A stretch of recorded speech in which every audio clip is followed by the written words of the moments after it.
ആവേശകരമായ പ്രചാരണങ്ങൾക്ക് ഒടുവിൽ തമിഴ്നാട്ടിലും റെക്കോർഡ് പോളിംഗ്. 5 മണിവരെ 82% പോളിംഗ് രേഖപ്പെടുത്തി. നഗരങ്ങളെക്കാൾ ഗ്രാമങ്ങളിലാണ് പോളിംഗ് കൂടുതൽ. പോളിംഗ് സമയം അവസാനിച്ചതോടെ ക്യൂവിൽ നിൽക്കുന്നവർക്ക് ടോക്കൺ നൽകി തുടങ്ങിയിട്ടുണ്ട്.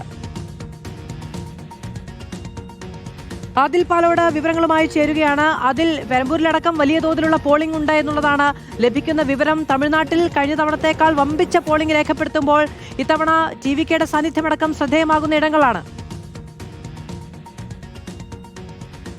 ഉറപ്പായും ടിവികെയുടെ സാന്നിധ്യമാണ് പ്രധാനം. ടിവികെ പറയുന്നത് അവകാശവാദം ഈ പോളിംഗ് കൂടിയത് അവർക്ക് പ്രയോജനം ചെയ്യുമെന്നാണ്. ഞാനിപ്പോൾ ചെന്നൈ നഗരത്തിലെ ഒരു പോളിംഗ് ബൂത്തിലാണ് ഉള്ളത്. ഇവിടെ നമുക്ക് ദൃശ്യങ്ങളിൽ കാണാൻ കഴിയും. ഇപ്പോൾ പോളിംഗ് നടപടികൾ അവസാനിച്ചു. നഗരത്തിലൊക്കെ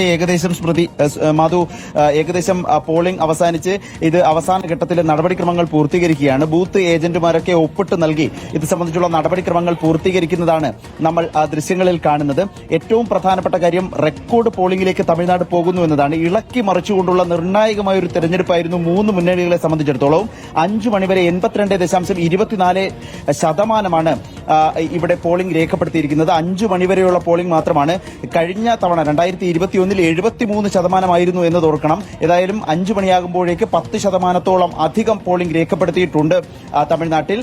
അത് വർദ്ധിക്കാനുള്ള സാധ്യതയുണ്ട്. റെക്കോർഡിംഗ് പോളിംഗിലേക്ക് കാര്യങ്ങൾ പോകും. 2011